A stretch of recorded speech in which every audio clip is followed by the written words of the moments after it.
माँ का प्यार। बादशाह अकबर अक्सर अपनी राजधानी के आसपास के गांव में जाकर यह देखते थे कि वहाँ सभी गांव वाले आपस में प्रेम से रहते हैं या नहीं, और वहाँ के नागरिकों को किसी प्रकार की कोई समस्या तो नहीं है। ऐसे में बीरबल हमेशा उनके साथ रहते थे। वे गांव के आसपास के खेतों एवं बागों की शोभा देखते हुए चलते थे। वे दोनों अपने अपने घोड़ों पर सवार रहते थे। एक बार अकबर और बीरबल किसी खेत के पास से गुजर रहे थे। तभी उन्होंने एक महिला को देखा जो अपने बच्चे को दुलार कर रही थी। जब बच्चे ने माँ को प्यार से देखा तो माँ ने बड़े लाड से अपने बच्चे का माथा चूम लिया। अकबर को यह दृश्य बहुत अच्छा लगा, लेकिन जब उसकी नजर बच्चे पर गई तो वह हैरान रह गया। वह मरियल और काला सा बालक था। बादशाह अकबर अपनी हैरानी को नहीं छिपा सके और बीरबल से बोले, बीरबल, एक बात बताओ, क्या तुम उस महिला को अपने बच्चे के साथ खेलते हुए देख रहे हो? जी जहाँपनाह, मैं उन्हें देख रहा हूँ, बीरबल ने कहा। जरा उस बालक को देखो, कितना दुबला और बदशक्ल दिख रहा है। उसकी माँ उससे इतना प्यार कैसे कर सकती है? क्या उसे दिखाई नहीं देता कि उसका बच्चा कितना बदसूरत है? बीरबल अकबर के मुख से ऐसे शब्द सुनकर चौंक उठे।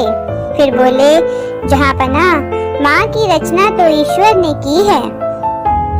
उसके लिए तो इस संसार में सब कुछ बहुत प्यारा और सुंदर होता है।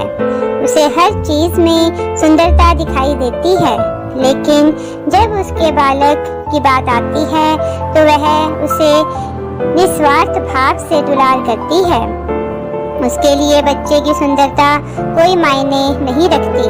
वह बालक को 9 महीने अपने गर्भ में रखकर पालती है और जब बच्चा इस दुनिया में आता है तो यह उसके लिए सबसे बड़ी खुशी की बात होती है। अतः एक माँ के लिए कोई भी बच्चा बदसूरत या मरियल नहीं होता। बादशाह अकबर को अपने शब्दों पर बड़ा खेद हुआ। उन्हें किसी की संतान के लिए ऐसे शब्दों का प्रयोग नहीं करना चाहिए था, परंतु वे संसार के सबसे सुंदर बालक को देखना चाहते थे। उन्होंने कहा, बीरबल, मैं समझ गया कि तुम क्या कहना चाहते हो। मैं दुनिया के सबसे सुंदर बालक को देखना चाहता हूँ। क्या तुम इसमें मेरी मदद कर सकते हो? बीरबल ने कहा, जी जहाँपनाह, मैं आपके लिए ऐसा कर सकता हूँ, परंतु आपको कल तक इंतजार करना होगा। अगले दिन बीरबल ने दरबान से कहा कि वह दुनिया का सबसे सुंदर बालक लेकर बादशाह के सामने पेश करे। कुछ समय बाद दरबान ने आकर कहा, जहाँपनाह, ये रहा दुनिया का सबसे सुंदर बालक। बादशाह ने पूछा, तुम कैसे कह सकते हो कि यही बालक दुनिया का सबसे सुंदर बालक है? दरबान बोला कि जब उसने अपनी पत्नी से इस बारे में पूछा तो उसने कहा कि उनका अपना बेटा ही दुनिया का सबसे सुंदर बालक है, इसलिए उसे ही दरबार में ले जाना चाहिए। अब बादशाह अकबर को एहसास हुआ कि बीरबल ने झूठ नहीं कहा था। हर माँ को अपना ही बालक सबसे सुंदर दिखाई देता है। धन्यवाद। आम के बाग की सैर। एक दिन बादशाह अकबर और बीरबल आम के बाग में टहल रहे थे। वे हमेशा की तरह अलग अलग विषयों पर चर्चा कर रहे थे। अचानक एक तीर बादशाह अकबर के सिर के ऊपर से होता हुआ गुजर गया। यह देखकर उन्हें बहुत गुस्सा आया। वे सोचने लगे कि कोई व्यक्ति उन्हें मारने का प्रयास कर रहा है। उन्होंने अपने सिपाहियों को आदेश दिया कि तीर चलाने वाले को पकड़कर मौत के घाट उतार दिया जाए। कुछ ही देर बाद दो सिपाही एक लड़के को घसीटते हुए ले आए, जो बहुत डरा हुआ दिखाई दे रहा था। एक सिपाही ने कहा, जहांपना, इसी लड़के ने आप पर तीर चलाया है। अकबर बोले, ए लड़के, तुमने हिंदुस्तान के बादशाह अकबर पर तीर चलाया है, तुम्हें माफ नहीं किया जाएगा। नहीं नहीं, मैंने ऐसा कुछ नहीं किया, लड़का रोता हुआ बोला। अकबर ने अपने सिपाहियों से कहा, इसे उसी तरह मार डालो जिस तरह इसने मुझे मारना चाहा। इसे पकड़ो और इस पर तीर चलाओ। अगर यह नहीं मर पाया तो याद रखना, तुम सबको मौत के घाट उतार दिया जाएगा। बादशाह अकबर आज वाकई बहुत गुस्से में थे। वह लड़का जोर जोर से रोने लगा। उसने कहा, जहांपना, मैं आपसे माफी मांगता हूँ। मेरा विश्वास करें कि मैं आपको मारने का प्रयास नहीं कर रहा था। मैं तो आम के बगीचे में आम तोड़ने के लिए तीर चला रहा था। वह तीर गलती से आपकी तरफ चला गया।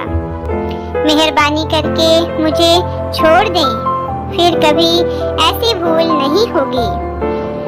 अब मैं शाही बाग में कदम तक नहीं रखूंगा। लेकिन बादशाह अकबर कुछ भी सुनने को तैयार नहीं थे। उन्होंने निर्दोष लड़के की फरियाद अनसुनी करके उसे मारने का आदेश दे दिया। बीरबल जानते थे कि इसमें उस लड़के की कोई गलती नहीं है और अकबर उसे मारने का हुक्म सुनाकर उचित नहीं कर रहे हैं। उन्होंने उस लड़के की जान बचाने का निर्णय किया। वे किसी के प्रति अन्याय नहीं सह सकते थे। तभी सिपाहियों ने लड़के को आम के पेड़ से बांध दिया। जब एक सिपाही उस पर तीर चलाने लगा तो बीरबल ने उसे रोक दिया। यह देखकर अकबर को बहुत बुरा लगा। वे बोले, बीरबल, तुम्हारी इतनी मजाल कि तुम मेरे आदेश में व्यवधान डालने का प्रयास करो।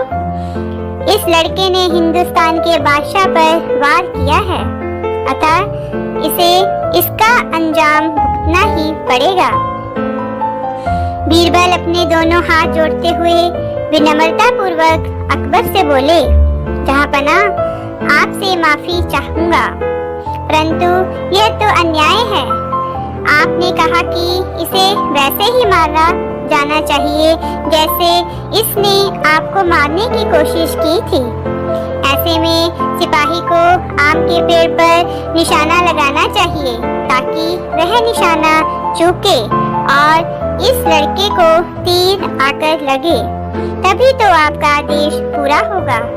बीरबल के ये वचन सुनकर बादशाह अकबर को एहसास हो गया कि वह गुस्से में आकर एक मासूम लड़के की जान लेने जा रहे थे। उन्होंने उस लड़के की जान बख्श दी और उसे आमों के टोकरों के साथ विदा किया।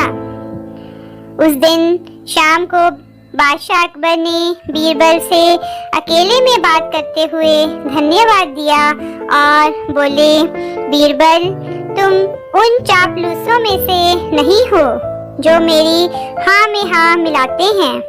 आज तुम्हारी वजह से उस लड़के की जान बच गई, वरना मेरे हाथों एक बेगुनाह का खून हो जाता।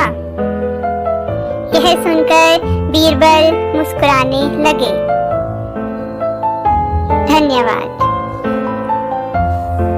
अगर आपको ये कहानी अच्छी लगी है, इसको लाइक और शेयर करें और अगर आप इस चैनल पर नए हैं तो इसे सब्सक्राइब करें। धन्यवाद।